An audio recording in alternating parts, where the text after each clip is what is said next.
There's a guy named Triple G, and I think is he undefeated? Don't know. And he's fighting a guy from Mexico. Oh, is Canelo Alvarez? Is the Triple G guy? Is he the redhead? No, that's Canelo. Oh, okay. The redheaded Mexican.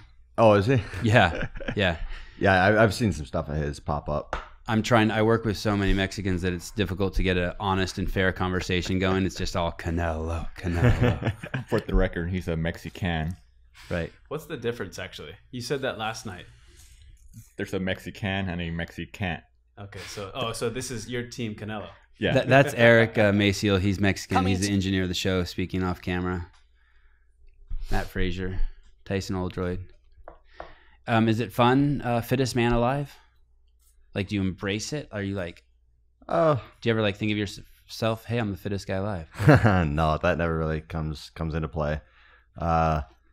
I mean, it kind of indirectly or directly, I mean, I guess how you look at it, but opens up a lot of cool opportunities. So I really enjoy the stuff that I get to do because of that.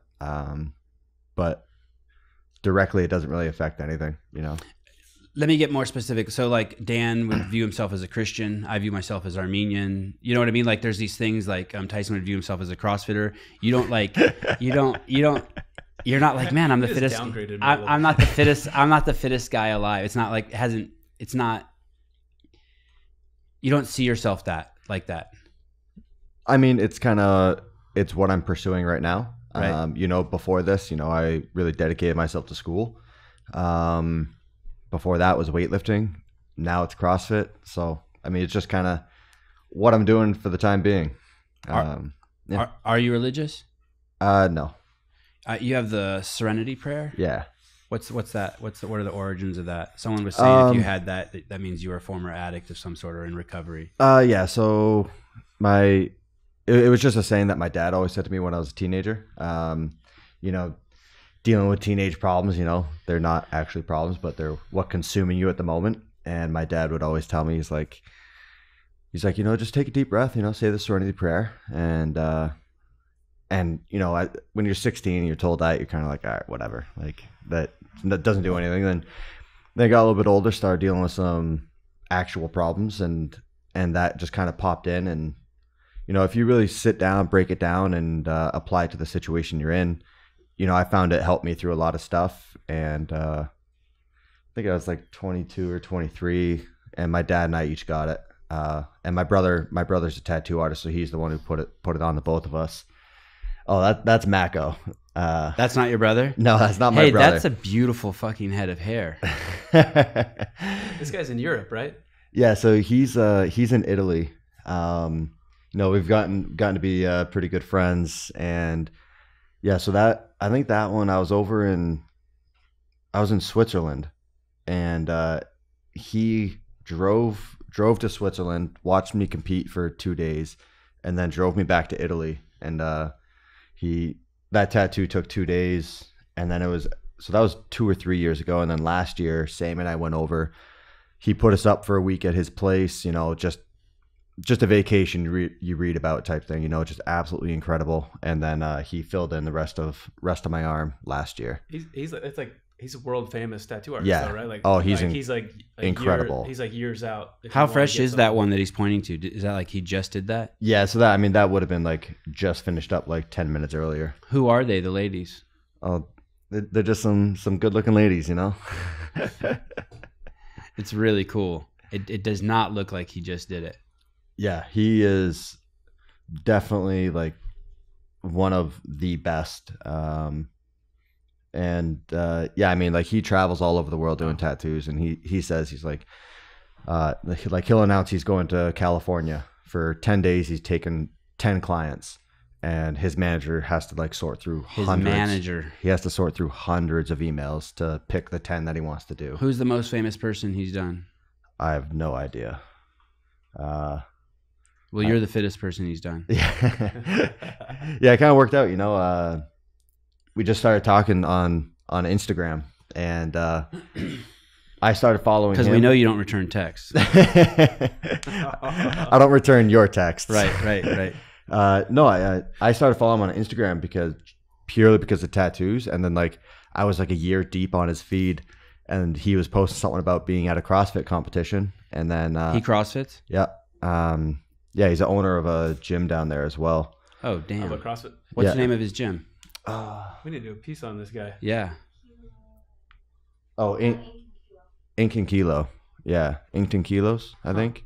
Of course. I mean, of course. we saw cool. it. We saw it when it was still under construction, and it is just like, it is phenomenal. Let me guess. There's some great art on the walls. Yes, And it's in Italy. yeah.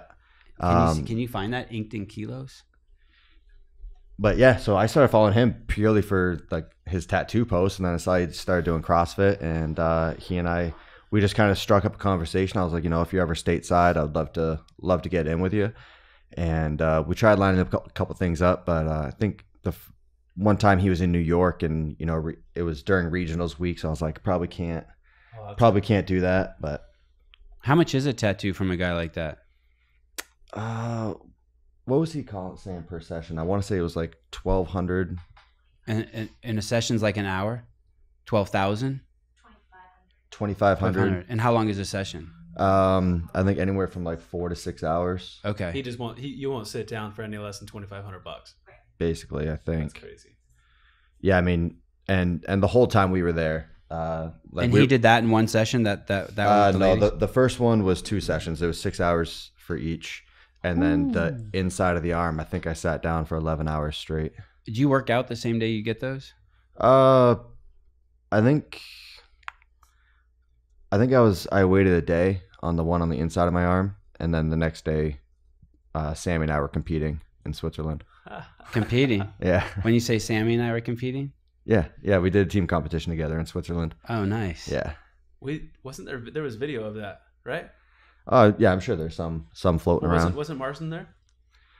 I think that was the year before Brooke and I did it together. Okay. And so then they asked me to come back and do it again. And, you know, like Brooke and I were competing together, you know, I think there's kind of that expectation to perform and do well. Yes. And then this year I was like, no, like I can't do that right now. And, so I told him. He couldn't buy one. He just kept forgetting. He's getting tattooed. He's like, Brooke, I need you to Oh, give me yeah. a clock and then buy me a children's outfit for his 4-year-old niece. Speaking of, That's you're in what the I'm shop gonna right there. Matt, do you have a best friend? Next couple days. Yeah. I think that I'm getting Yeah. fatter Yeah? as the trip goes Who's on, your best you're friend? not eating as much, so you're Sammy? getting lean. Or you Besides just Sammy, do you have a best friend? Yeah, you know, I probably have a couple that, yeah, I have a couple like very, very close friends that probably know everything there is to know about me. From high school? One's from high school, and then I'd say two from the CrossFit world that I'm like attached to the hip with. Wow, so like newer friends. Yeah. Yeah. And would you see yourself as like maybe a more difficult person to get to know? Like you're pretty closed and protected. I have this total perception of you that that it's not a done deal. It's not a one and done. You're not a chatty Cathy. You're not going to let people in easily. I don't know if it's so much as like I'm not going to let people in, you know. I would rather have one incredibly good friend that, you know, do everything with, that can count on any time of day, than having like 20 acquaintances, you know. Right. You know, I've been like that since I was 10, 12 years old. You know, my friend from high school, we were attached to the hip from like 6th grade all the way through senior year. And it was just, we were always together. And are you still friends with that guy? Yeah. Yeah. Very, very good friends. You know, after high school, he moved to California. So we don't see each other as much. When the games were in California, that was our week together. You know, he would come out, watch me compete. And, I would always tell him like, don't come out for the first couple of days of competition. Come out, watch the Saturday, Sunday, and then take the next week off of work. And so we would do the motorcycle trip every year after the games. This is the guy that went with you and Dan. Yeah. At the games this year, I think it was before the competition started. We were in that underground tunnel, and I had walked up to you with the camera, and I spoke to you probably for a minute or two. And then I walked away, and I'm like, that was a little weird. And then Jonathan Haynes, the fact that you're giving that look makes me so happy. That it doesn't stick in your head. That's so good. Well, I'm gonna bleed out all my insecurities to you right now. So I walk away, and Jonathan Haynes, the head of CrossFit Games social media, says, "Hey, that was a little weird." I go, "Oh, you think so?" And he goes, "Yeah." And deep down inside, I was thinking that was a little weird, and I was hoping he didn't see it. So then Gary Roberts out here, this guy sitting out here going through some footage. The next day he's looking through the footage, and he's like, "Hey man, that was really weird with you and Fraser." I'm like, "Oh fuck." What interaction is this? I don't remember this at all. Oh, that makes me feel so good. What did you ask me, man? We'll get to that. I think I don't think it's what I asked you. I think that I'm not used to having the athlete. I think you're a unique athlete. I think I'm not comfortable interacting with you the way I am with the other athletes. There's a different dynamic there. Okay. Right. And so, maybe I need to be coddled more than you were willing to coddle me. Do you know what I mean? You're doing a great job, Savon. And right. And so you're ready for next year. Yeah. And so 3 days in, so I'm like, okay. And someone said to me, I was going over it with someone, and they said, "Hey man, he doesn't need you. He's got 900,000 Instagram followers. He's got all the attention he has. He don't give a fuck about you. Give him his fucking space." I'm like, wow, okay, that's an interesting. Damn, that's brutal. Yeah. I give you guess who said that. So, there's a day left in competition, and I really, really stayed away from you, which was not something I would ever thought that I would have done. I was going into the weekend thinking I'm going to stick to Matt like glue. And you said, "Hey man, you said something along, hey, you've been kind of distant. You haven't, what's up? You've been missing in action." And I said to you, "I'm giving you your space." Do you remember that interaction? I think I remember being like, "Man, someone's talking to everyone else. Why is he avoiding me?" Okay, good. Well, had nothing to do with it's not that I didn't enjoy it. It's just an observation I made. It's not that you didn't enjoy the space. Yeah. Right. And so then we chatted a little bit, very briefly, and then we went along. And then as the CBS shows were coming out and some of the stuff was coming out, some of the media, I'm like, "Oh man, Matt's fucking killing this." So I sent you a text. Oh yeah. And then you didn't respond. And I sent you another text and you didn't respond. And then Tyson's like, "Matt's coming into town. Let's get him on the podcast." I'm like, "Okay." And then I'm like, we had that weird disconnect at the games. This has been sitting with him for a year now. Yeah. Oh, yeah. Tyson knows his office is right there. And then you weren't returning my text. So then finally I'm like, fuck it. I got to try one more final method. So then I Instagram Matt. Yep. And I said, "Hey, are you getting my text?" And he immediately responds, "Are you that 805 number?" Well, so I looked I'm some sort of stalker. I'm like, oh fuck. Well, so I remember I should have said who I was. I remember when I got the first text, and it had a picture on it, and it was right in the middle. I think it was right at the end of a competition, whether it was regionals or games, or it was something. You were tied up, and I was getting swamped with messages. Oh, it was right after the games. I said fucking insane, amazing, yeah. So, I was just responding to a lot of text, and it was a number that I didn't copy realize, and paste. Thank you.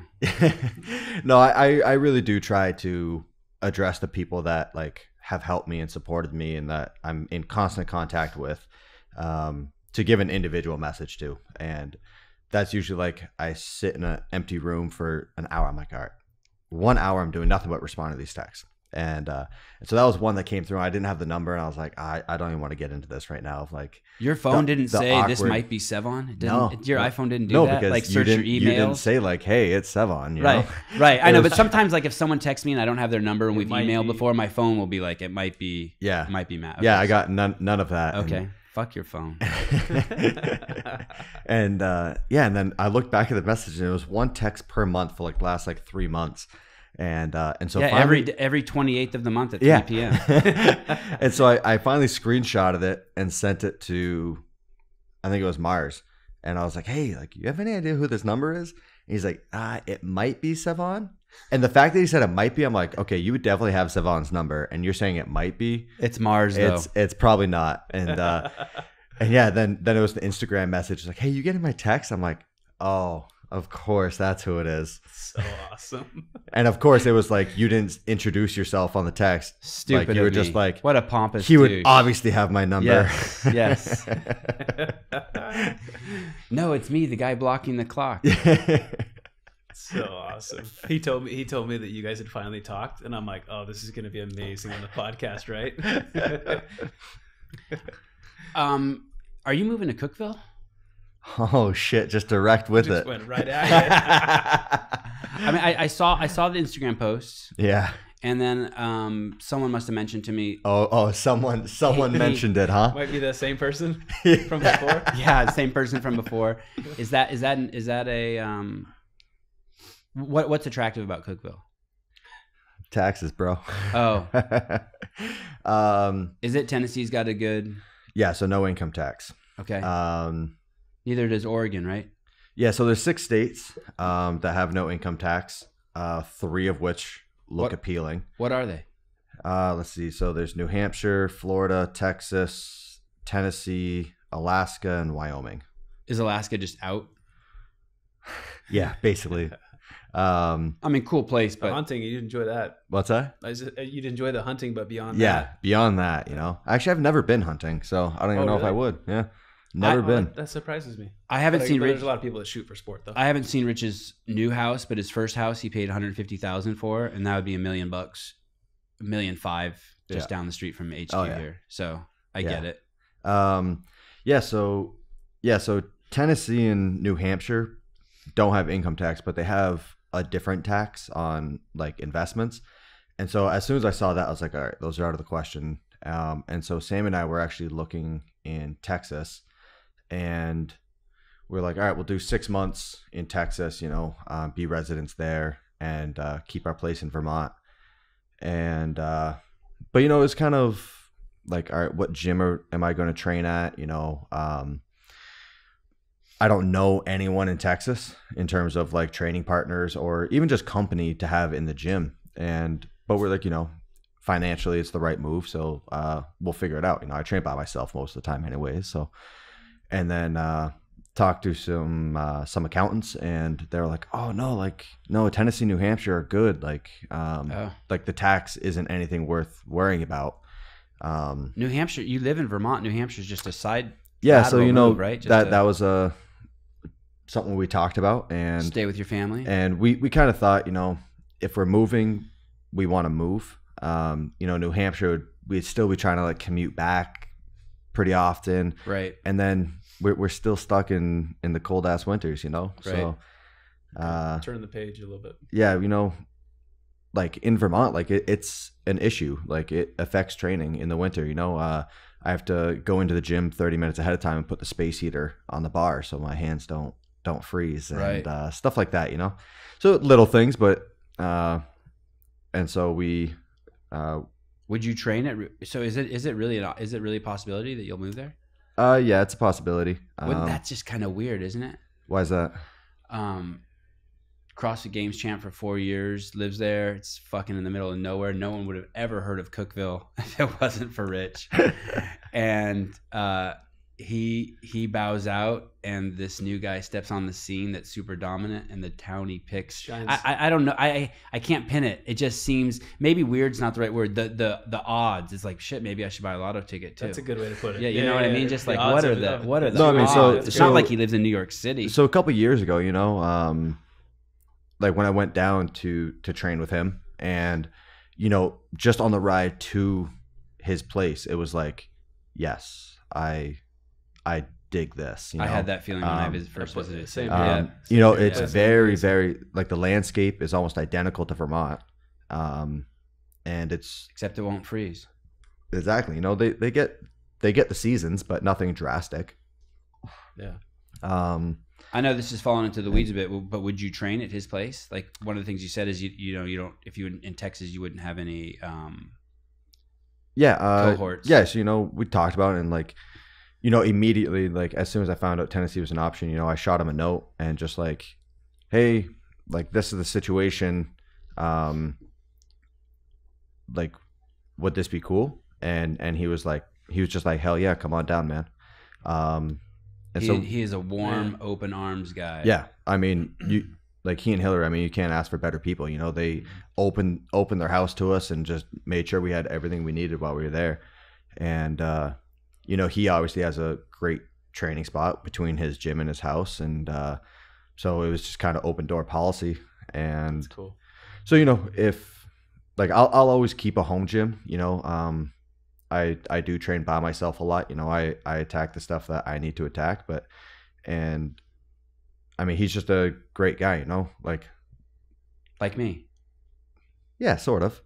a lot of common interest. It's kind of cool. Yeah, exactly. Kind of funky. Yeah, and I remember talking. I think it was Hillary that I was talking to, and just kind of said, I was like, you know, I don't want to step on any toes or anything, but at the same time, it's like Cookeville was the obvious choice for Tennessee because like we know so many people there already. Like we've gotten to know a lot of people out of Mayhem on the team, and that's what Texas didn't provide. You were saying. Yeah, and so it was kind of like I didn't want anyone to take it the wrong way. I was like, I'm not moving here like with the sole purpose of training with Rich. Like, yeah, we're obviously going to overlap. Like, and we both get along. When is the last time you trained with him?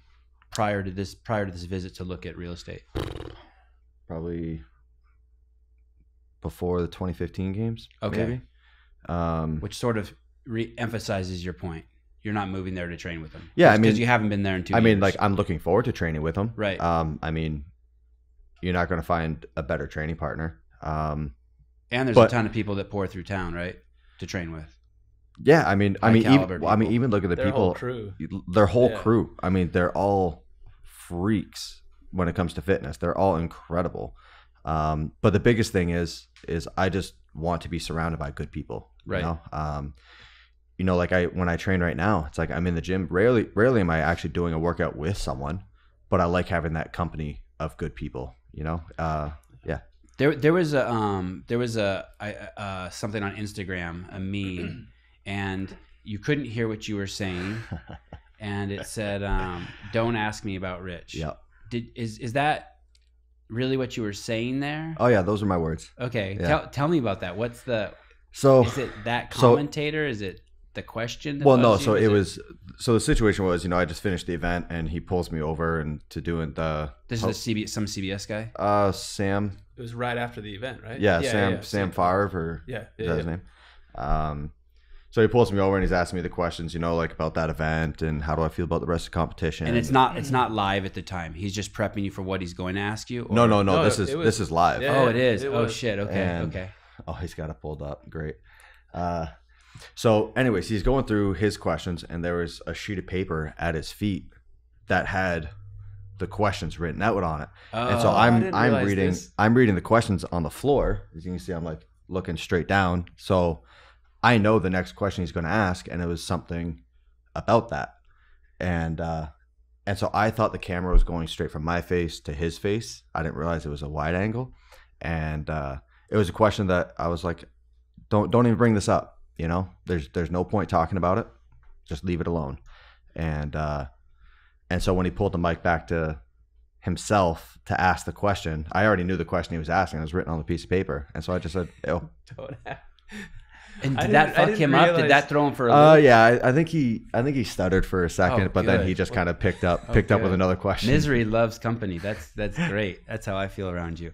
Tell me, that's amazing. I didn't know the story about the So you know, I got asked about that a lot, and you know, I think people want to put that twist to it. You know, they want that story to talk about. And what is the story?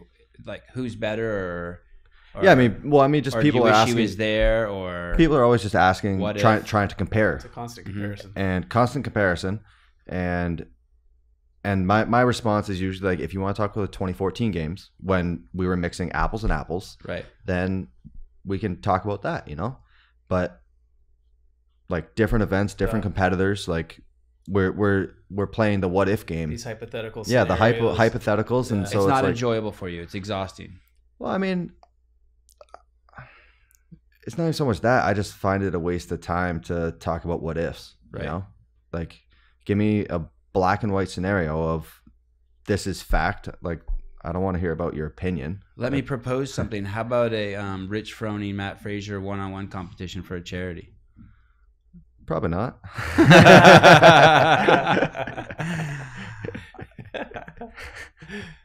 In 2016, you, I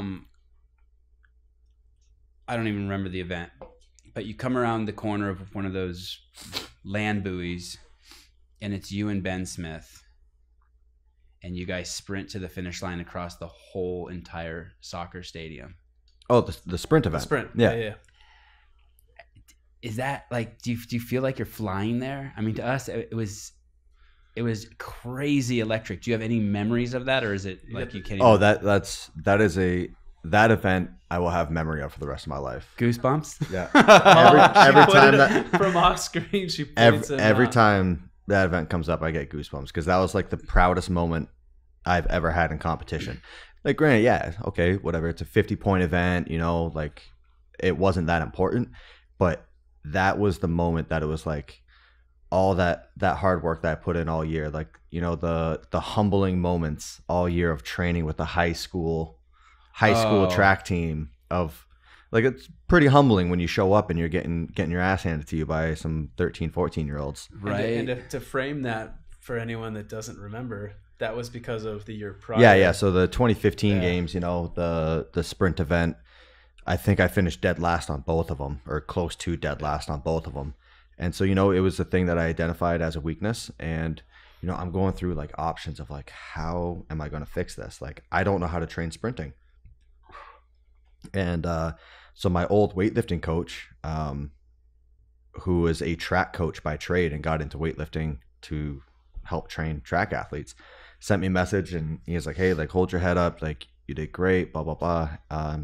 And if you want to work on your running, please keep in mind that I'm a track coach. And it was just like, of course, Wow. like, I don't need to seek out some online programming or something. Like, he's in my hometown. And so started working with him, and it was like he had one or Day two. one, he brought you into the. Well, so we let had the a junior high kids beat up on you. His celebration must have been better than yours after that. Right. It was the first couple times, it wasn't track season, and so it was just he and I, or like he and I and one other kid, and then he was like, so track season's starting, so I have to coach the track team, but you're more than welcome to show up to the high school track practice. That's amazing. And so show up, and the first day was super awkward because I walk in with all these, like, I think it was from 8th grade to 12th grade. Did they run a background on you? Like, isn't there something called like Megan's Law or Angel's Law or something where like you can't be near the high school? Well, I showed up, and I think all the kids and a lot of the adults thought I was like an assistant coach or something showing up. You're lining up with and them. then and they were like, all right, like, practice start, everyone, like, get in 5 lines. And I got in the back of one of the lines, and I got some odd looks. Oh,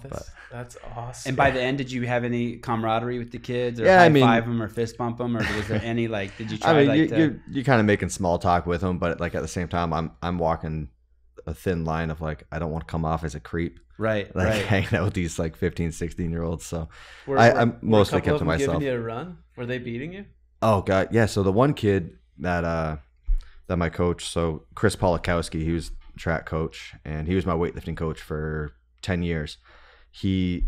Every time I would get up the start line or before practice would start, he was like, Matt, you're going against Chike today. He was like, so all the lines were kind of staggered, so everyone's going against someone different every time. Yeah. He was like, Matt, I want you going against Chike every run you do. And so I think he was a junior at the time, and I think he went on to win the state championships his senior year. Wow. So I mean, legit athlete, and he blew me out of the water every time. Wow, that's And you're such a fierce competitor. Was that grinding at you?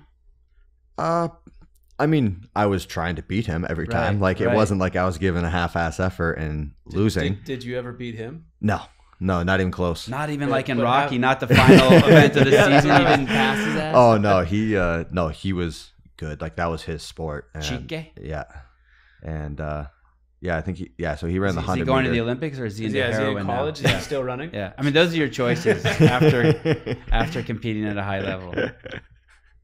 Wow.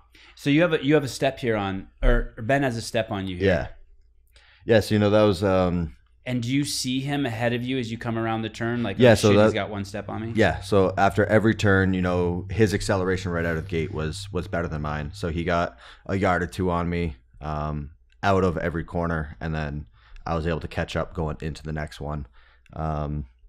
So that was something that I identified this year. It was like, okay, like that was the proudest moment I've had all games. I placed second place, and I'm very happy with that placement.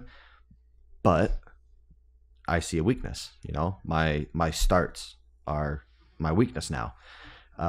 So that was something that the day I got home from that, got some starting blocks and went back to Polakowski and was like, all right, Let's go to work. I just want to start.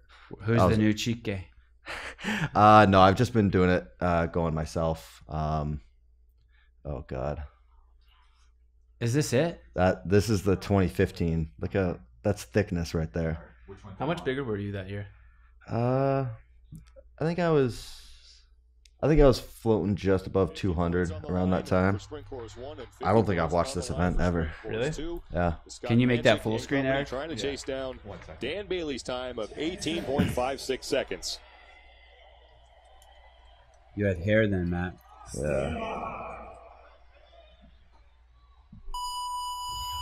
Final heat of sprint course 2, and Panchik out early again. Look at that technique. Just Ben god Garrard at awful. the top of the screen. Ben Smith in the middle with no shirt in the gray shorts trying to keep pace. Oh god, I look awful. Where are you, Matt? Panchik Right here. and Smith battling, and Garrard was there as well. Oof. Ben Smith It's painful to just watch, man. edging out Scott This is the first time Panchik, you've but watched for Dan Yeah. Bailey, that means he's going to win his first career event didn't even say your at name. the CrossFit Games as his top time of They don't- 18. they don't usually talk about last place, man. Will hold up. Matt, for a long time, I would call you Matt Fraser. Yeah. Do you get that a lot? Yeah. But it's Fraser. Oh yeah. I mean, I couldn't care. I've been called way You worse. just ignored the distinction. He actually, never right listens. there. He Yeah, never yeah, yeah. listens to me. I mean, it's like my first name. It's one T. In my. Well, no, I'm saying like it's like so common for it to be mispronounced that you don't Yeah. even hear it anymore. Well, no, I mean, I remember when I was like young, you know, it's like actually it's Fraser, and then you realize like, who cares? Like I know who they're talking about. Like, Right. and it's the same with like my first name. It's like there's one T in it, but 99% of the time people spell it two, and it's just like you just stop correcting people. It's like so I funny. have bigger things to worry about. right. I was trying to get Matt a key card for the gym when he and Sammy got here, and I texted. Damn, that's some VIP shit. Yeah, well, he needs a key, right? And I text Kerry Hare. He's kind of like the building manager, and I I was just going back and forth coordinating. Tom, I think, is the one you guys linked up with to get in, and I screenshotted our conversation to confirm that you guys were on your way. And his response is, "Oh, that's cold. That's not how you spell his name." Because I had it in my phone with two T's. So. Yeah, There you go. it's everything. Like in the grand scheme of things, it's like I know who you're talking about. Like you're trying to say my name. Like make a good effort. I'll roll with it. I think it's the right before the final event. You guys are getting a debrief on the staircase, Yep.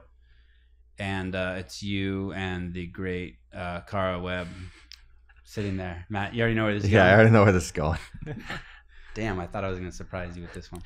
No, I think I got asked about it yesterday. Oh, really? Yeah. Oh, I should never be sharing my shit with those Yeah. guys. You fucked up, man. So, so Cara says, "Hey, what's the minimum work requirement?" Yeah. I'm like thinking to myself, man, she can't be thinking like that. She's got to win this shit. And I walk over to her and I said, "Hey, man, why did you ask that?" And she goes, "It wasn't my question." I go, "Whose was it?" She goes, "It was Matt's." Damn, just throwing it out there. And she's so in love with that fittest fighter in Australia. Did you meet him? Her dude. Oh yeah. That she's just on cloud nine. Yeah. She's just. Yeah, I met him briefly. Seems like a nice guy. Yeah, he's a great guy. She's just funny now, such a different Cara Webb. But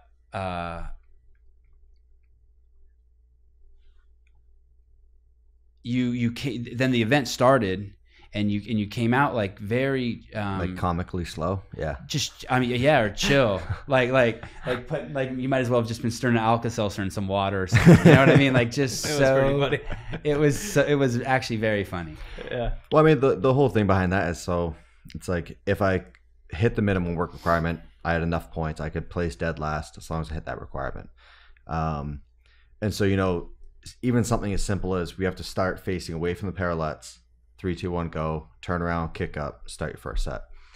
And even something as simple as that is, if I rush and like my hand misses the parallette, or I just don't have a good grip and slip off and break my wrist, games is done. Oh, that's right? Amazing. You're thinking about it that. So I'm thinking is like, I have 6 minutes to do a total of 13 handstand push-ups, 13 deadlifts. Okay.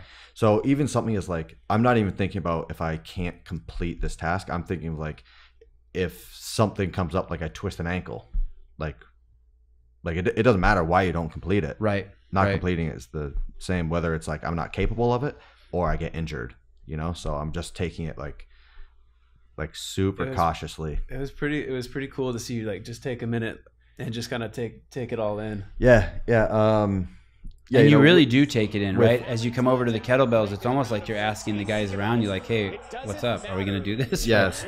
Yeah. I think like at one point I was kind of talking to Rick, and I was kind of like, "Come on, man! Like, let's do some work. Let's put on a good show at the end there." And but it was so during all the events, I like tunnel vision on what's in front of me, the task at hand and the competitors to my side, and trying to keep an open line of communication with my ref. But in terms of like hearing the music, I hear nothing. In terms of seeing the crowd, I see nothing. Like, I can't tell you a single thing from the whole competition of the crowd, music, anything. So with this, it was like, okay, like I hit the requirement. I mean, are you in last place right here? Oh yeah, I think by a long shot. Yeah. I actually no. By this point, I had caught back up. So it was going into the set of 13. I think I was in last place, and then like I hadn't gone fast yet. I hadn't pushed it. So that first set of handstand push-ups, I think I did 7 or 8. Look, like, and then, like you're looking around. Yeah, so it's right here. You never get that. Ever. It was cool. I realized, like, my time on the competition floor is numbered. It's not going to keep going on forever. And so I wanted to like soak it in, take a look at the crowd, hear the music, really soak it in. And then I started getting choked up. So I was like, all right, enough of that. Oh shit. Wow. Oh, you did right there, huh? Did you expect that? That's just out of nowhere, just getting choked up. Yeah.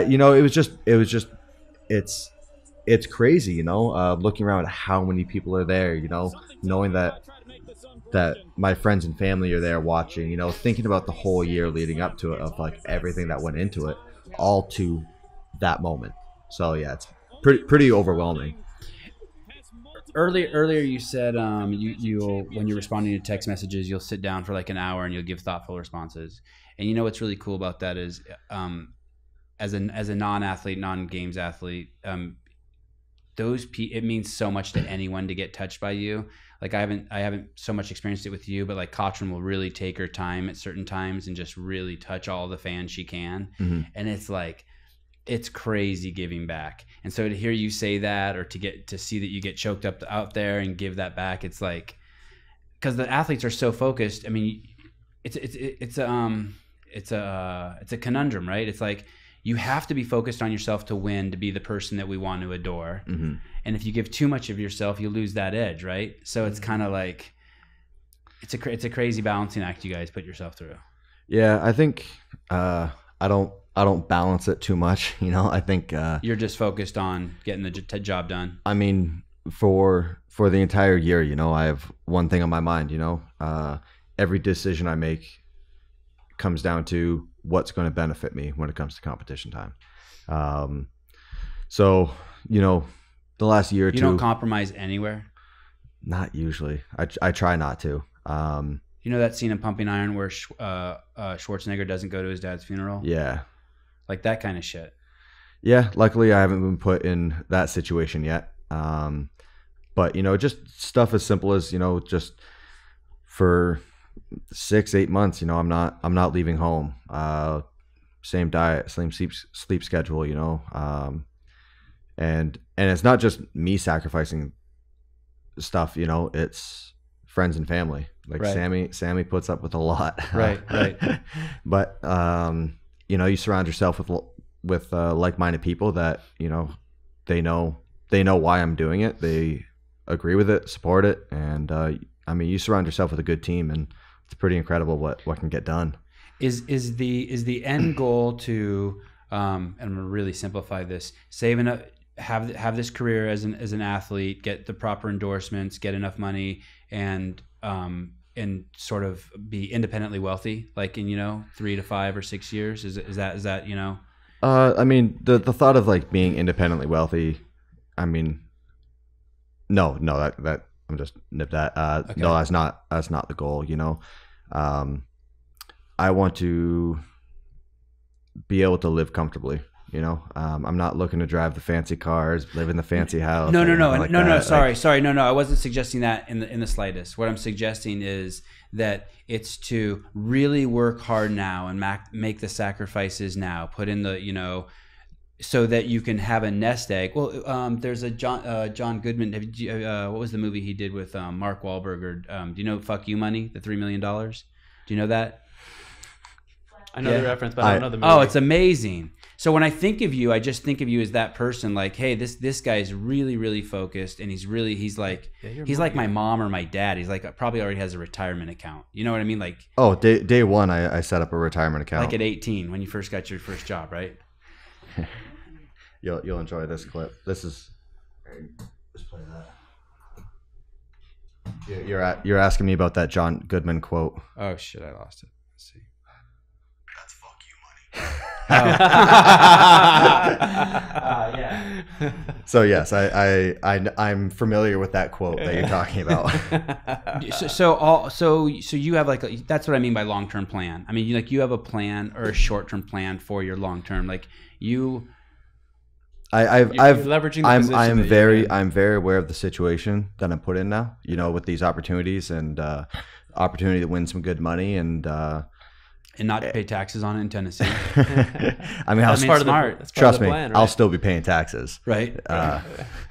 But I'm very aware of this opportunity. The career path I was going to go into, engineering, I can lock down a 9 to 5 and have a good salary and live comfortably. So right now it's like, okay, I have this opportunity to, stash some away and try to be smart with it.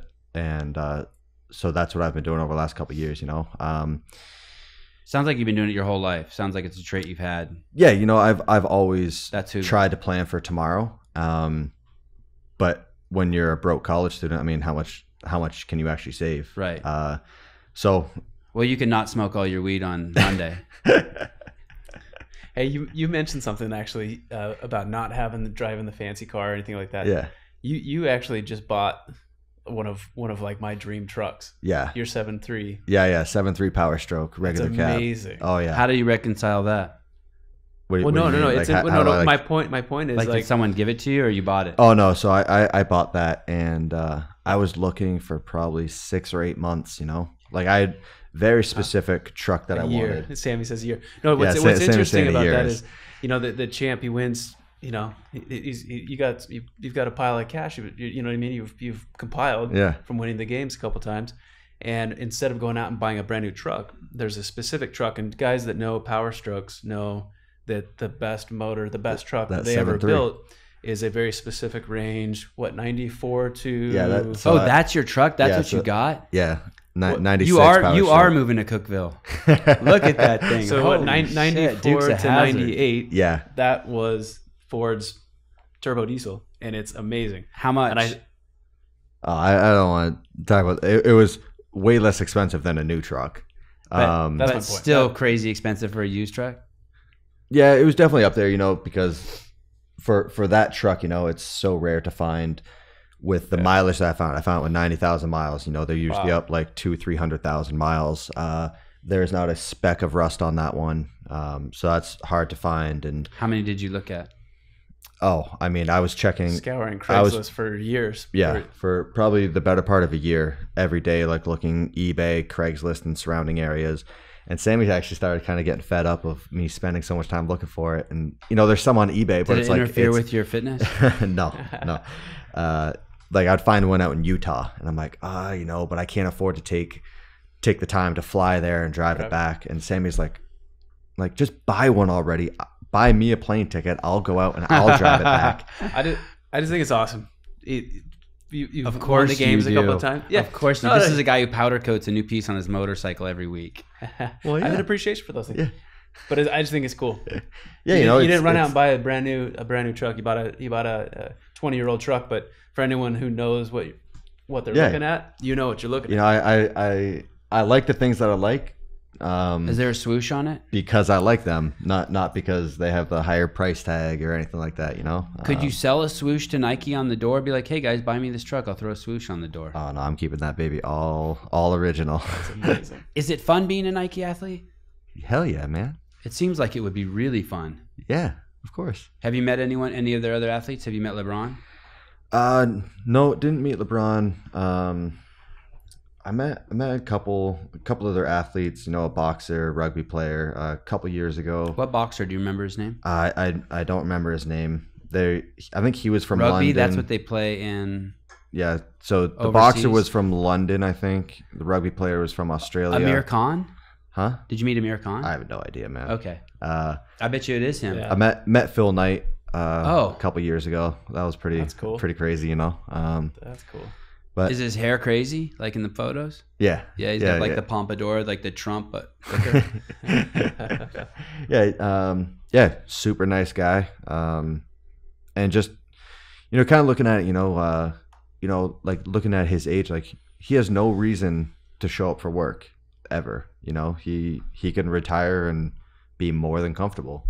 But it was the type of thing like he loves what he does. So you hear that cliche saying of once you find a job that you love, you never work a day in your life. And I used to always hear that, like what BS, Fuck you, old man. Right. It's But then old people talk. But then I've gotten to meet a lot of people over the last couple of years that are masters of their trade, and they excel in it because they're passionate about it. So they're willing to put in those hours because they don't consider it work. This is what they would want to be doing, even if money wasn't a factor. So then they become the best in their trade. And so seeing stuff like that is pretty cool for me to. What was it? Was it a bidding war? Was it like Nike offered you this much, Reebok offered you this much, Under Armour offered you this much, and you just went with Nike? No, that wasn't the situation. No. What can you say? What the situation was? Like how it unfolded? Like this. The big factor was so early on in my career, I signed with a clothing brand, and then things kind of got bigger and some bigger sponsors started coming, and had some offers, but I didn't want to leave the guys that helped me from day one. Right. And so Nike was one. Another trait that kind of oozes off you, loyalty. By the way. Yeah. So Nike was the company that was willing to work with that, and so they allowed me to stay with the brand that I was with from day one. Wow. Yeah. And since then that's expired, that contract or that relationship, and now you're solely Nike. Yes. So shoes, pants, shirt. Like if you wanted some pants, could you call someone right now and have them FedExed out for the ride? Sammy's over there shaking her head. Yes. Is it just like a stack of Nike shirts in the closet, and that's what you wear? Like you have like your standard outfit, those jeans and Nike shirt, like you just wear every day? Yeah. Yeah, I mean, kind of with how long I've been with them, and my wardrobe is basically swooshed. All Nike. Yeah. As mine is almost all Reebok except for all the Filson vests. How long is that? How long are you with Nike? I couldn't tell you off the top of my head. I mean, I'll retire a Nike athlete. You will, okay. Yeah. Someone told me that the games money you win when you win the games, that in your contract it says they match that. Is that true? No, it's not true. I don't know how much specifics I can talk about, but no, that statement's not true. Is there? Well, let me back off a little bit. Then, is there motivation to win? Financial motivation? Like, do you cross the finish line and you're like, "Holy shit, I'm going to get those new tires for my truck"? I mean that's how every sponsor is, you know. Okay. There's something built incentive. in. Every contract there's incentives built in of like that's what they're hiring you for, you know. They want you to do well, and the better you do, you know, typically the better they're going to do with like your promotions and stuff like that. The gold Nikes you got, are they usable? Oh yeah. I mean they're functional. You could put those on. They're not like made of glass. Oh no, I could throw those bad boys on, but they're sitting on a shelf at home. They're just my looking at shoes. Is Sammy getting decked out in Nike stuff too?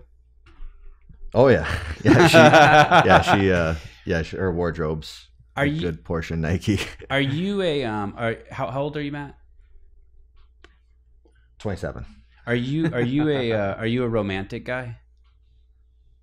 Like drop to one knee, candlelight dinner, foreplay. Like, are you a Sammy, am I romantic? Yes. Very, very much so. Yeah. And have you always been that way? Like, have your whole life? I mean, have you always been sort of like Probably not. You know, like if you ask, Sammy brought it out of you? Oh yeah, definitely. Yeah, changed everything of who I am.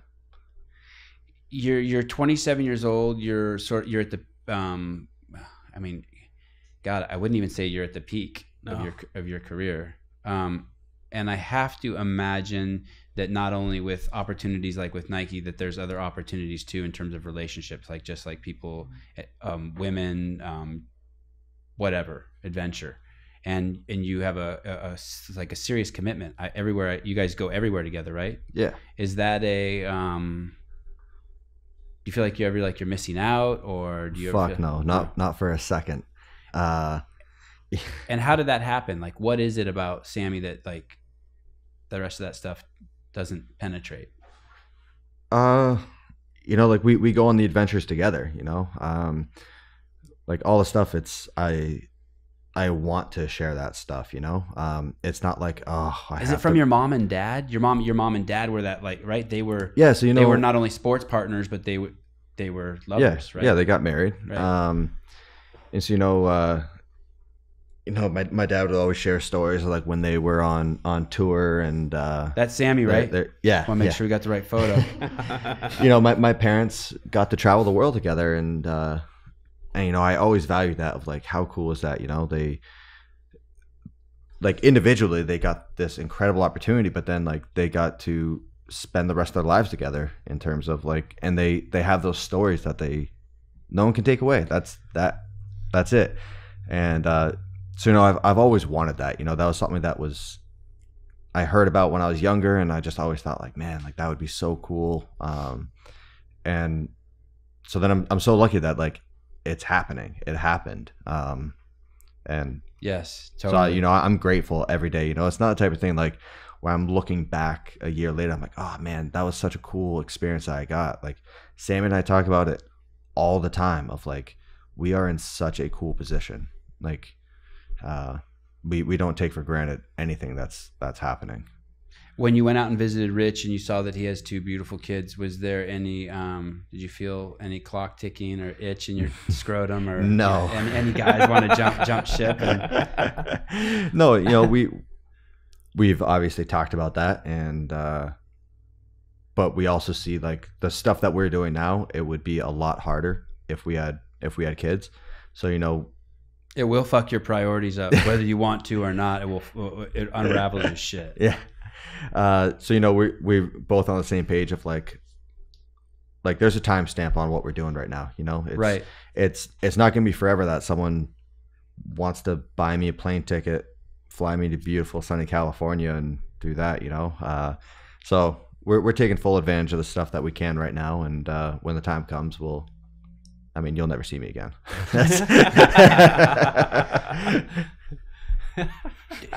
It all combines you in Tennessee. Two things about that. One, I've heard you say that before. I've sort of heard you say, you know, these are sort of you sort of, when you talk about your life, it's like compartmentalized. There are these sections.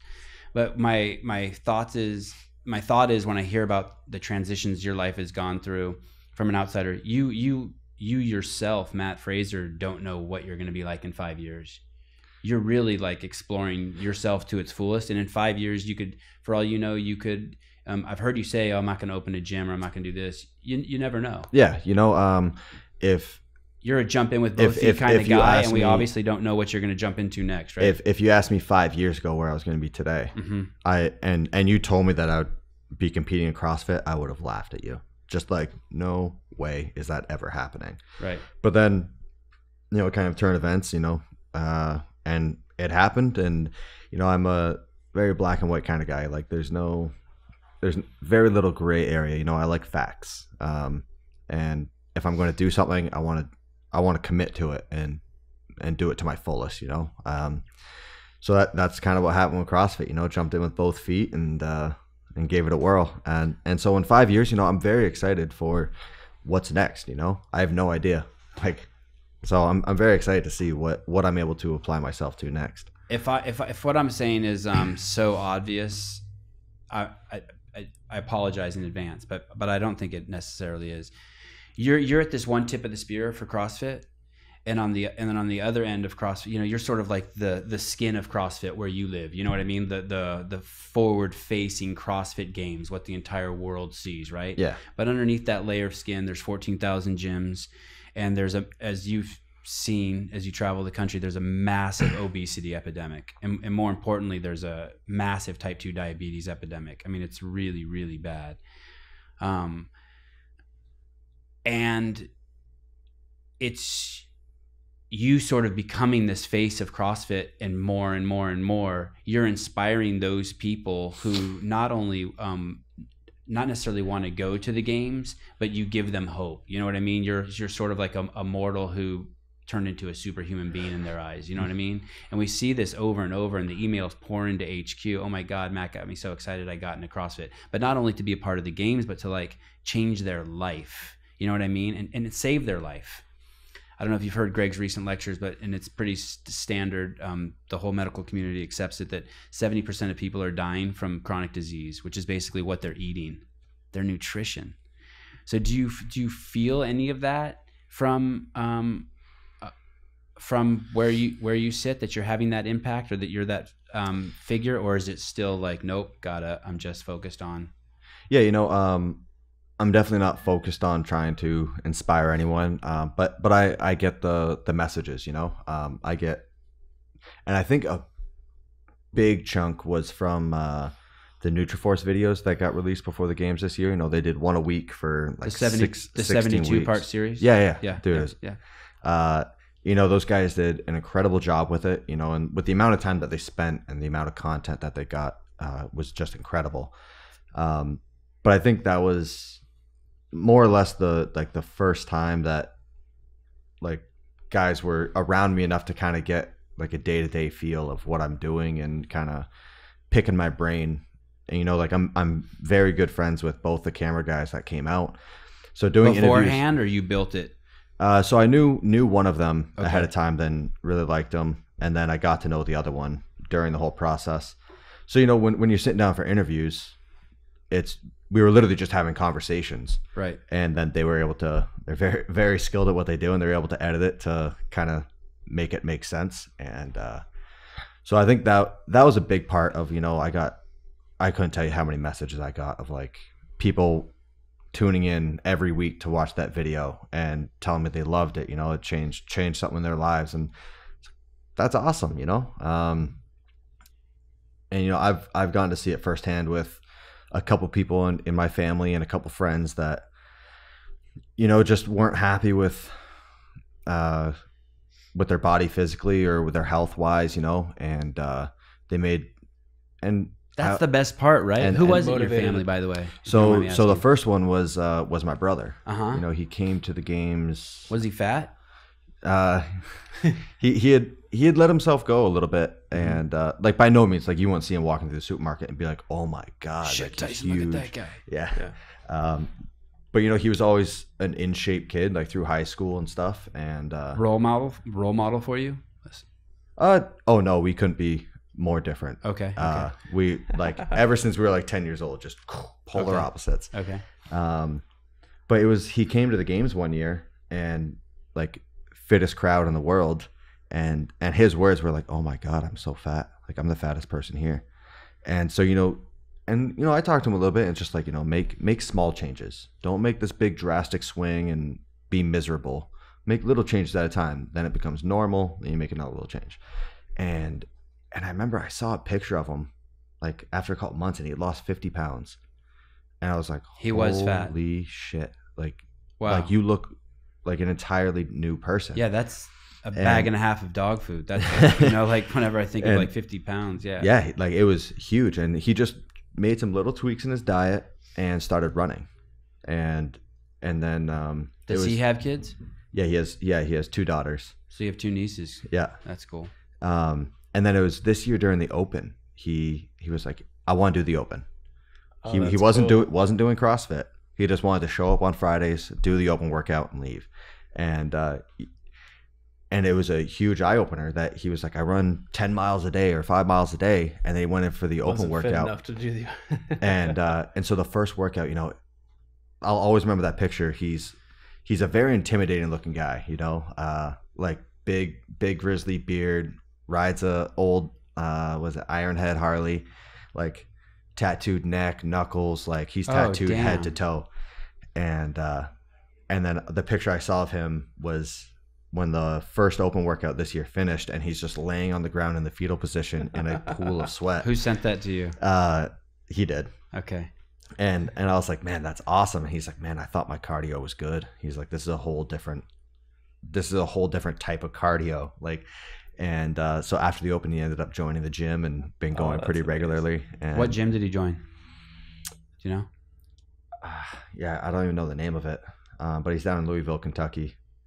And so, you know, like we talk all the time of like, he was just texting me this morning, like, oh, I'm getting weight set for home so that like I can start working on my lifting in the backyard while I'm watching the girls, you know, like cool. His 2 kids running around the backyard. He didn't want to have to like wait until his wife got home so that he can then go to the gym and start training. How old are your nieces? One is about to turn 6, and at the same time the other one's turning 1. And what's this? Do they love you? Does the 6-year-old love you to pieces? I think so. I hope so. I mean, like when you come in, is it like Uncle Matt? And I try to be the cool uncle. Yeah. You know, I've had to. I was told to pull in the reins at one point. You know, for like her birthday, I was like, I want to be the cool uncle. I want to get her a dirt bike. Right. And I asked my brother, I'm like, yo, is that cool? Right. And he's like, hell yeah, dude, get her a dirt bike. This would be awesome. And then like a day later, he's like, you can't get her a dirt bike. Like, they put out a Instagram post asking what people would want to ask you. Oh God! Did Tommy? I edited. They read me a few. I saw the post. I think I kept them easy.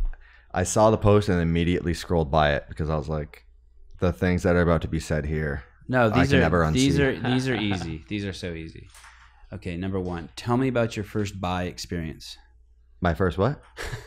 What did you say? I said, tell me about your first bi experience. Oh. These are easy. How many wins do you want? I don't have a number on that. There's not a plan. No, there's not a plan. You know, just taking it one day at a time. You know, I've always said, someone take as long as it stays fun, I'm gonna keep going. Can someone take a year off? Could you take a year off and come back? I don't know. Okay. I've never done it, so I don't know.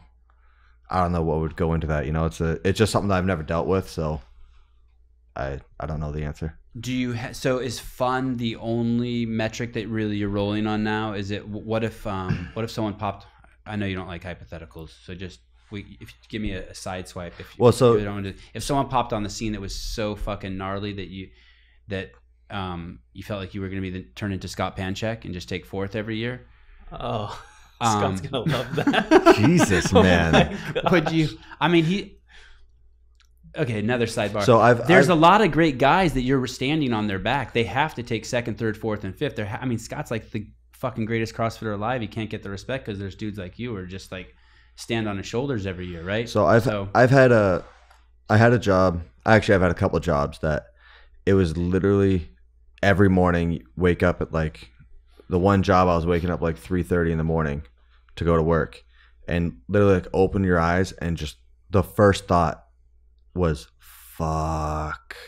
Like I have to go work a 12-hour shift. What were you doing? Garbage man? People want to know what you were doing. What was that? Garbage man? No, I was Who gets up at 3:30? Paper route. well, so the job I was working, it was out in the oil fields, and the main thing was like spraying like to kill plants. So like you have an oil head out in the middle of the field, and if a fire Killing our oceans is what I hear. If a fire breaks out, like the fire can't get within 100 yards of the oil head, or you're gonna have a big explosion. So you have to go out and like clear, and it was mostly just grass and stuff. But and then we did like hydro seeding, and then I was used for the environmental drilling because I was the only one strong enough to lift the Just augers. blue collar work. Yeah, and it was you work minimum 12-hour days, and you didn't get any days off unless it rained. And you sat in a truck and had Big Macs and chicken McNuggets for breakfast, lunch, and dinner. Yeah, like basically. That? Yeah. So like that job, and then I worked another job. It was a good job. It was just sitting behind a desk 9 to 5, and with both those, I'd wake up in the morning and just be like, oh my god, like this is my life. Like this is awful. Every morning you wake up, and the first thing is I have to get ready for work. It's like, fuck, this is miserable. And so if it ever becomes that with the training or competing, then I'm going to pack it in. You have no tolerance for that. You just shift. I mean, it's just I wasn't passionate about it. I would love down the road to find an engineering job that was on a project that I'm passionate about, but like when you're working out in Alberta, waking up at 3:30 to go work a 12-hour shift of that's a real oil job, and there's no that's just all dudes, right? I've read articles about places like that. I mean, cities of 20,000 men just so we making shitloads of money and blowing it on whore and meth. So I heard the stats out there is like some of those towns have the highest paid prostitutes in the world and the highest priced drugs. But then you talk to some of the people that they're young, and I was told, if you have a clean driving record, you don't drink or drug, and you have an education, they're like, you can write your own paychecks. And so that was the original. Meaning they'll let you work as much as you want. I mean, it's just that's such a rare combination of someone that also wants to go do camp work. Right. So you're working 28 days on, 28 days off. And the money's there if you're clean. Yeah. So, I mean, if you're clean and willing to work and you have a head on your shoulders, like you can make a killing. Do you ever drink alcohol? No, not at all. Did you go through a 12-step program? We're not getting into that. All right. Save something for the next time you go. Yeah. All right. So that was the original plan after college, was to either go on an off-sea oil rig or like Fort McMurray or something and do camp work. I like that. When I'm working, I like to work. When I have my time off, I like my time off. So, having the 14-day on, 14-day off, or the 28 and 28, that's very appealing to me. You don't want to break your wrist in event 13 or 14 of the 2017 CrossFit Games, and yet you ride a motorcycle. Is there? Yeah, man. Is there any is that like you're like, okay, I can do that? That's one risky thing. Do you check that off in the risky column, or do you not even see motorcycle riding as risky? Oh no, it's very risky. I've crashed motorcycles. I've been hit on my motorcycle. I'm not blind to the risk involved. But like this year, it was probably a month or two before the games, and I pulled it in the driveway, and Sammy came out. She's kind of excited, like, oh, it's a beautiful day. Let's go for a ride. And I was like, no. Oh, you are a lucky man. Oh, very lucky. You are a lucky man. And I was just like, nope. Keeper. Like, throwing this thing in the garage. I'm not touching it. And it was just going to and from the gym, 15-minute drive each way. And I almost got hit 3 times. Just someone not looking, merging lanes without realizing I was there. Good day to put it away. And I was just like, it's not worth it right now. The day we got home from the games, we hopped back on and went for a ride. But for the month or two beforehand, and it was before the games last year, I got hit on my bike, and it was just someone didn't see me. How fast were you going? I was doing like 40. Wow. It didn't go down? No, luckily, because it was raining too. So like if it weren't raining, I would have like probably tried to like steer out of the way after they had hit me. But it was raining, so I was already worried about slipping. And so yeah, got sideswiped. My floorboard got stuck in their wheel well. They damaged floorboard, man, floorboard. Yeah. I took out both doors, both quarter panels, and their mirror, and I had to buy a new floorboard. But like it was right before the games, my ankle was like puffed right up, and 16. I think so. So and you won the games. That's amazing. Yeah. I got sideswiped. I didn't go down. Fuck the car up. My handlebar went into the car and just drug it down the whole side. Yeah, that's big dent exactly. in the back, but the floorboard closed Oh, really?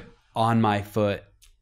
Yeah, mine literally got in between It the was quarter smashed panel. for like a month. It got in between their quarter panel and the wheel, Mm-hmm. and the wheel caught it and ripped it off, and so it got caught in the wheel well and just crinkled up their back quarter panel. Did the first thought that coming? Did it lift? I can't believe how like the way you explained it. I picture Didn't it just throw the lifting the bike. bike up a little bit. I literally just I just tensed up as tight as I could and just and it was actually one of the cops that showed up was a buddy, and he said it was like 10:30, 11 p.m. and Were you lane splitting?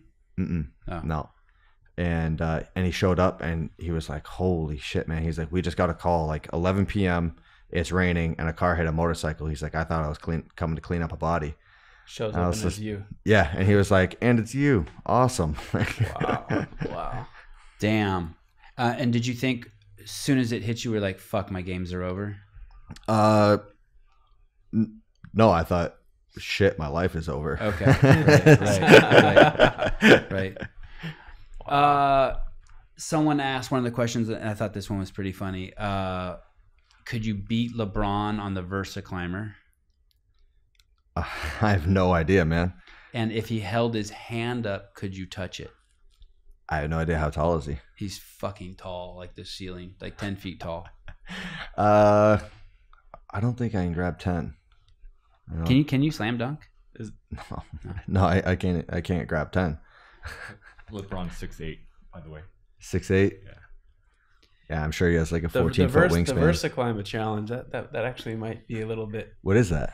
Isn't that like the wall thing? Yes. It's like a ladder. Oh, is it like the dowels that go across on a belt? You just sit there and like. Oh, what? Yeah. Look at this. Yeah. With his long, powerful limbs, that might be tough. I think that's why they asked, just because he would have a crazy advantage, right? I might go LeBron on that. I'm going with Matt on that. Of course you are. Fuck you, Tyson. What keeps Matt up at night? Matt with 1 T. Not a fucking thing. I sleep like a baby every night. What do you have a king size bed? Yeah. Any special sheets or just the cheap ones off of Amazon? Keep it frugal. Sammy's in charge of that. Yeah, linens? she picks the linens. 2 separate comforters. Oh yeah, that's one thing really? that was a game changer for us.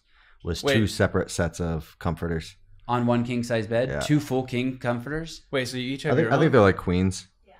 You each have your own, or like 2? No, yeah, we each have our own because Oh. it was a constant problem of like, I'm told that I steal the blankets in the middle of the night, and So Sammy's like, I'm gonna fix this. I'm I gonna can't buy see. I don't each see our you as a own. blanket guy. yeah. I see you as just probably being like a furnace. Like you have 3 fans on you, and you're still like. Oh red, no, right? I am a furnace. Yeah. I sweat every night, but keep the AC cranked up and snug up with a There you good go. blanket. There you go. Do you have? This isn't a question from the internet. Do you have your rest and workout balanced perfectly? Like, does Matt Fraser know when to rest and when to work out, or sometimes do you just default? I think a lot of CrossFitters just default to working out. Shit's not going well, workout. Oh yeah, no, I fuck it up all the time. Okay. Yeah, I have days all the time where I wake up and I'm like, oh my god, why did I do that yesterday? Okay. Like, I'm paying for it today. Oh yeah, I'm still working things out as I go. So you're not a Are you talking about like adjust, like does he understand like how much volume and how frequently, or are you talking about like work life balance? the first one. Okay. Oh yeah, I mean, I don't have that figured out at all. You know, I'm still kind of winging it. You know, I try to be smarter, but I still make mistakes all the time. Do you do all your own programming? Some, you know, like Bergeron will send me some stuff, especially like the month before the games. You know, he'll start sending me some more specific things of like, I want you doing this and that. From that analysis he does, he's talked about how he does an analysis over the games, looking at like what should come up and what should come up based on statistics. I don't know if that affects like the training immediately. Immediately before the games. You know, like if you start training something a month before the games, like, are you really going to get that good at it? You know, like studying last minute. Might be a little too late for that. that. Exactly. But is that the same programming he gives Cotrin that in that window? Some of the stuff is the same. But I think a lot of it is different, like throughout the year. You know, we have different weaknesses, so why would we both be doing the same things? But I mean, this far away from competition, like I just do all my own stuff. I don't think I've talked to him since the games. You know, like it's kind of take your time, rest, relax, do your thing. And do you plan? Is it like mapped out? Do you plan what you're doing like a month out, or is it the type of thing where it's you kind of figure it out day to day? Yeah, more day to day. I think there's some stuff that it's like, okay, it's usually on Sundays I swim, or like usually on Tuesdays I go to the track, stuff like that. But that's purely just to fit the schedule of when the pool is busy or when the track is busy. Right. I avoid those hot times, but that's about the extent of it. You know, there's not too much science behind it. Like, if I'm going to take a day off, I usually sounds like CrossFit. Usually, like if I take a day off, it's on Monday. And the sole reason behind that is the gun range is empty on Mondays, so that's when I go. Awesome. So that's what dictates Tennessee. my Here schedule. you come. That's cool. I think we've covered a lot. Oh yeah. Touched a little bit, I guess. Yeah, of everything. We opened up a lot of doors. And we'll just leave them open until the next time you come. Is it hard for you to come out here? When can you come out here again? Is this like take a lot out of your busy schedule?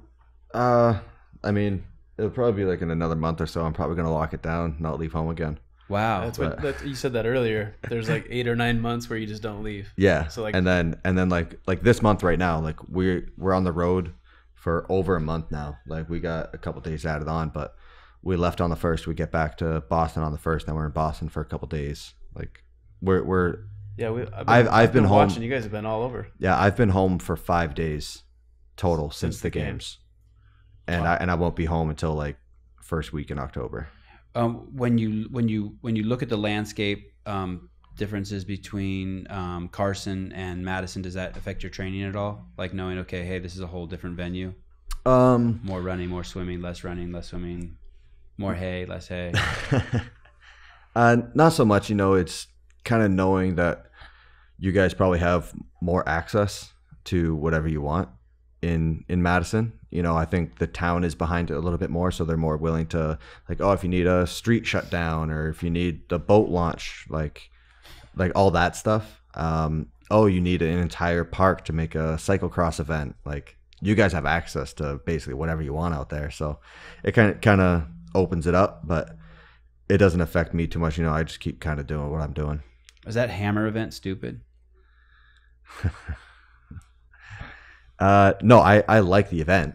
That was I liked a lot about that event. Maybe the apparatus just sucks. Like maybe they need a hammer event, but a better apparatus. I think a better way to test it. I think events that allow for opinion can be dangerous.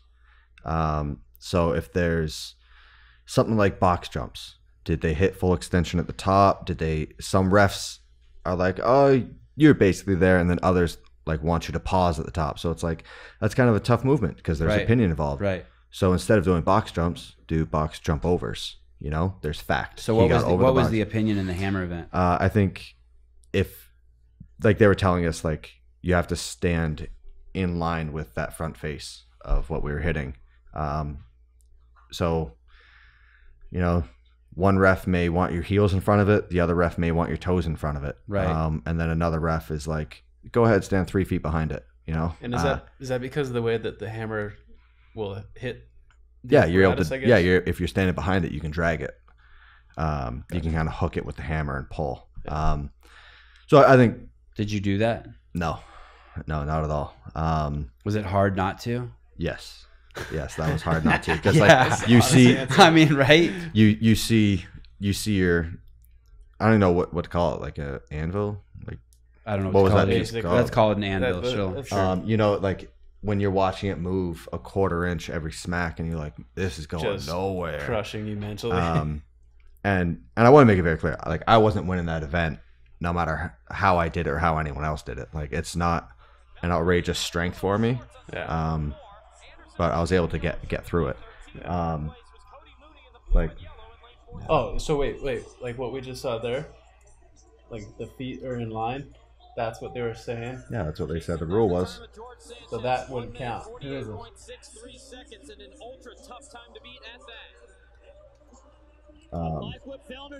That's interesting.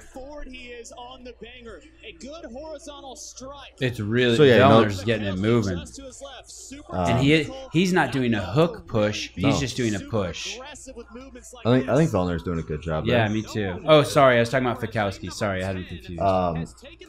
But I think there could be something taken, like even just putting a piece of rebar, like welding it to the front of it, so it's like you can only push your ankles up against it. You know, I don't know. I'm not an equipment designer. That's the engineer in you coming out.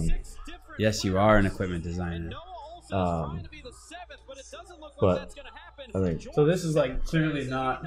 I hate to point whoever this is out, but Oh yeah, how far back? Well, the thing is, when Dave was briefing it, I think he was telling people, "Hey, you want your feet way, way, way, way back." Remember that? Did you hear that? Like you don't want to stand in front of. No, they were telling us you have to stand.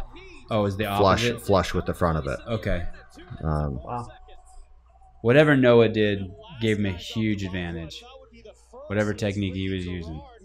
Yep. Because I mean, he didn't win by a little bit. Well, I mean, like, so right now we're at 218. I think the winning time was like 140. Okay.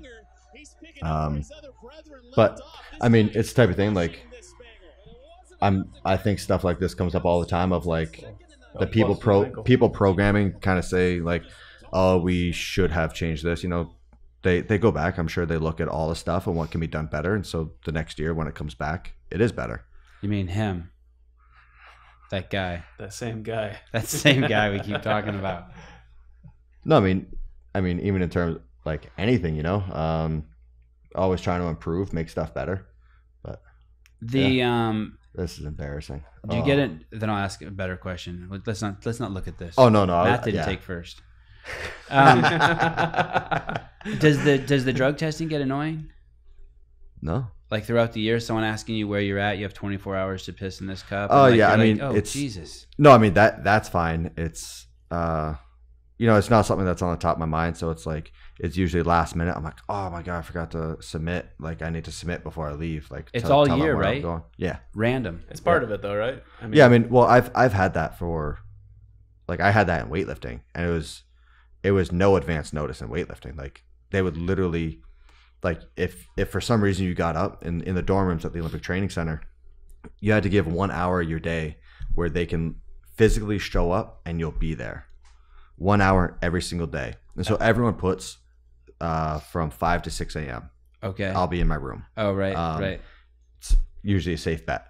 And if you had to like get up to the airport and leave, like you'd see the USADA guys, like they'd be standing in the hallway, literally like looking at their watch at like 4:55, and as soon as they hit 5 a.m., like, oh shit! And so you're used to it. Yeah. So I mean, the whole drug testing thing, it's nothing. And how's it work with CrossFit? They give you 24 hours. Yeah. So they'll call you and be like, "Hey, we're showing up." A call or a text message? Or? Call, yeah. And I mean, we've had the no advance notice. I've had it at home. I've had it. And someone watches you pee. Yeah. facing you. Oh yeah, they're not shy. Always a man? Yes. Anyone ever giggle at you or go, oh? Either end of the spectrum?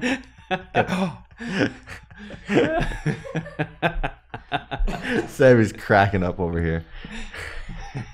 That's awesome. Okay, because you're not coming back until next year when you win again. What pointers do you have for me for next year at the games in terms of let's turn this around. Engaging Matt Fraser?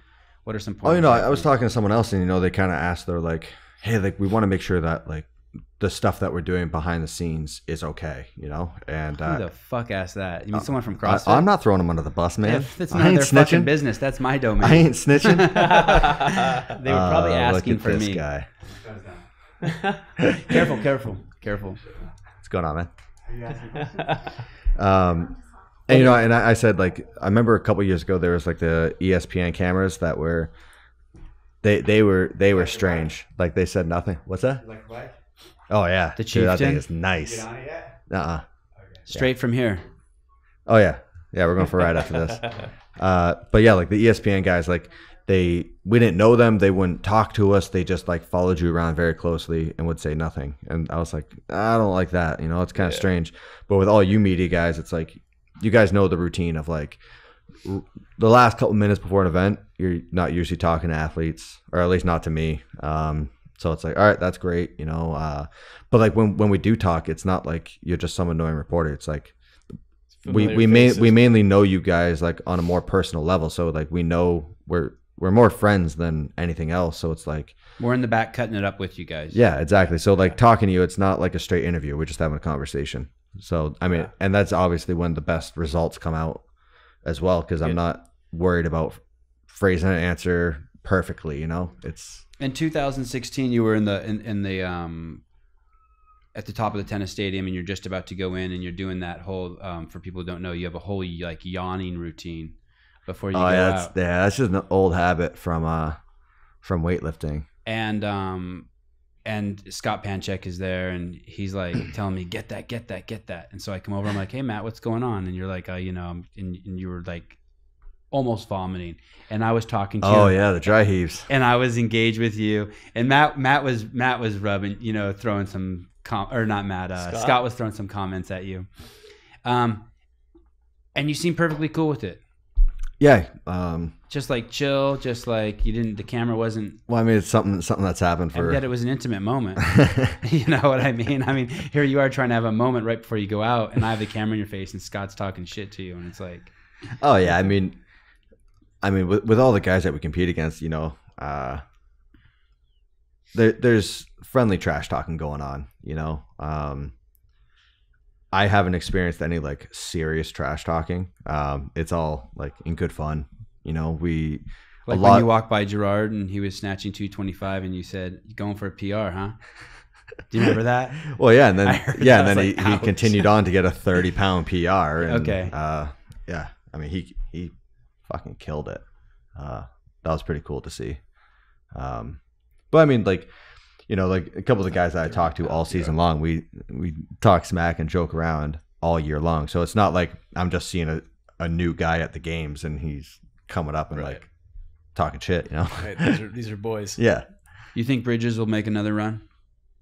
I have no idea. I haven't talked to him since the games really. I think we may have exchanged a couple texts, but yeah, I haven't really talked to him. So. Have you ever thought, what if that happened to me? What if I went in one year and I'm top 10 and then all of a sudden I'm just fucking at the bottom of the heap? Would that like the mental test that would put you through? Oh, I mean, yeah, I think about it all the time. Like, the week before the games, you're always thinking like, did I do enough? Did I do the right things? And what if I flop, so I mean, it's constantly there. I mean, that's what I'm training to avoid all year long is diving in the pool and having a big old belly flop, Have you ever been this good at anything else? I think I was decent at school. But I just did my undergrad, didn't like pursue a master's or anything. But you were a straight A student? I was Dean's List. Like I think my whole time at UVM, I think I was Dean's List. I put in a lot of time, a lot of effort on that, and I feel like most of the time the results showed for it. Better boyfriend or better CrossFitter? You're Sammy's only boyfriend. She's no judge. He's great at both. Awesome. Thanks for that. Okay, we're good. Matt, That's good. thank you. Yeah, thanks for having me, guys. It Very was fun. much. Yeah. All right, let's go ride some Very cool. motorcycles. That's exactly what I was going to say.